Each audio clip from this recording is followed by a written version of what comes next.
Week 24, Day 1. Anthropologist. An expert in the study of the races, beliefs, customs, etc. Margaret Mead, the famous anthropologist, fascinated thousands of readers with her studies of South Seas Islanders. Artifact.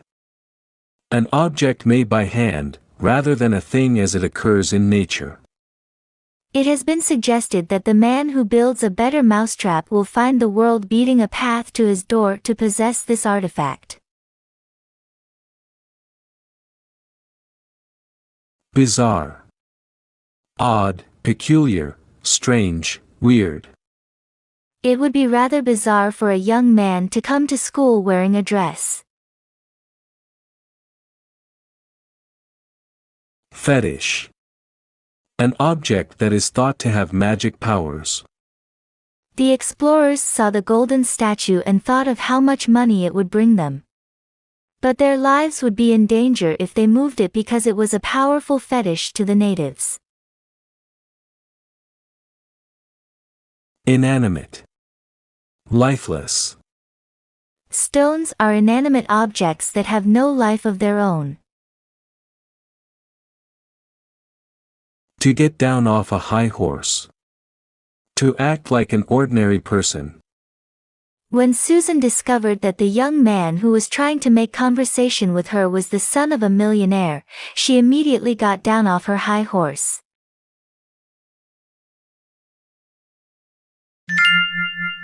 Primitive magic. In the course of their studies of other cultures, anthropologists have reported numerous customs and practices that seem bizarre to the average American.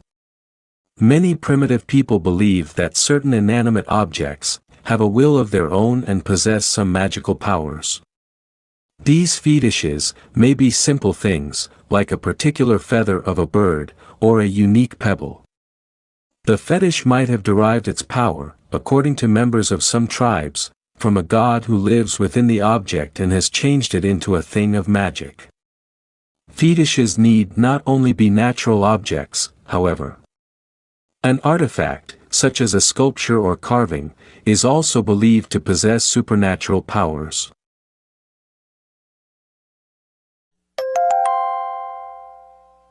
Week 24, Day 2.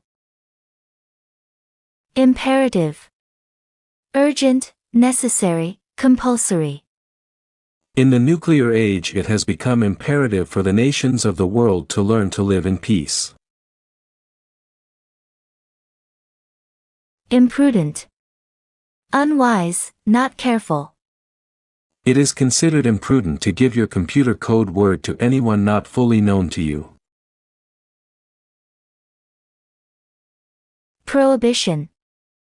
The act of forbidding certain behavior.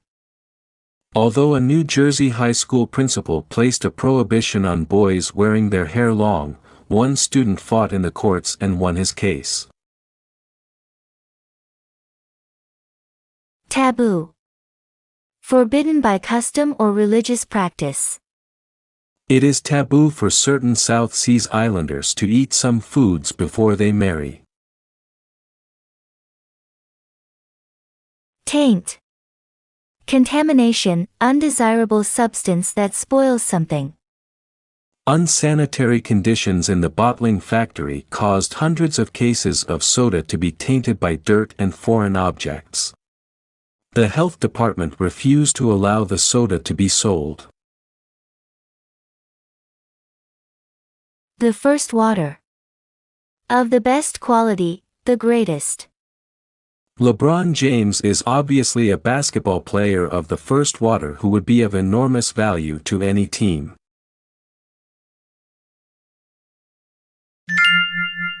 Forbidden.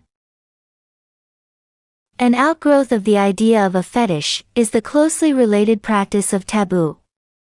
Whereas the gods or supernatural powers merely inhabit an object that is a fetish and lend it magic, they will punish the imprudent native who violates their prohibition of an act or use of an object or word that has become taboo.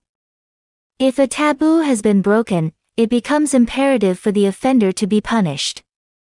In many cases, however, the taint on the community may be removed after the priests have performed a special ceremony.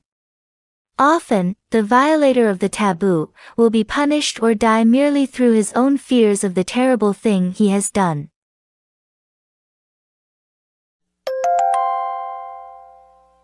Week 24, Day 3. Abhor. To detest, to despise. I abhor someone who is constantly changing channels with a remote while I'm trying to read in the same room. Absurd. Ridiculous. The teacher felt like laughing after he heard Sally's absurd excuse for not having done her homework. Bigot. A person who is intolerant of other people or ideas. One politician, a notorious bigot, hopes to get support as a presidential candidate on the basis of his prejudices and intolerance. Contemptuous. Expressing a feeling that something is worthless. Bob felt contemptuous of his best friend after he saw him cheating during an exam. Universal. Present everywhere. Would relations between countries be simpler if a universal language were spoken rather than hundreds of separate ones? Dyed in the wool. Set in one's ways. He was a dyed-in-the-wool Republican who would not consider voting for a Democrat.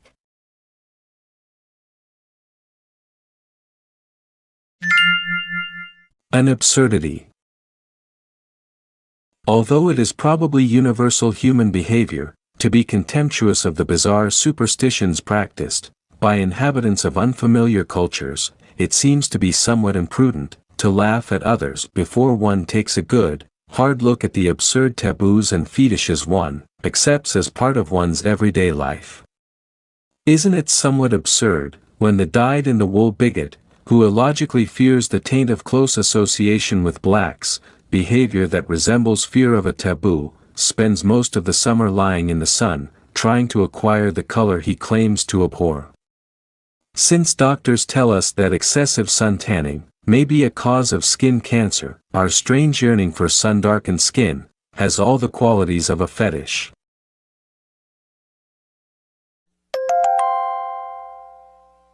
Week 24, Day 4.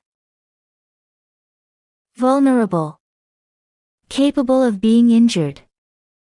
It appears that many computers are vulnerable to viruses that can cause great damage. Entreaty. Appeal, plea. The murderer made an entreaty to the governor for a pardon. Tradition. Custom that has been handed down. Eskimos have a tradition of rubbing noses to show affection. Originate. Begin, arise. Some bad habits originate in adolescence and continue throughout a person's life. Inviolable. Safe from destruction, etc. Despite the inexorable torture, 007 kept the inviolable secret of the labyrinth leading to the underground headquarters. Blue chip. A highly valuable asset, stock, or property in poker. The blue chips are those with the highest value. My father's broker recommended that for safety we invest in blue chip stocks only.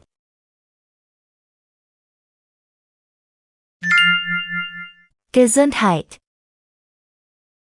During the Middle Ages, most people believed that the devil could enter our bodies when we sneezed, because at that propitious moment, we left our bodies vulnerable.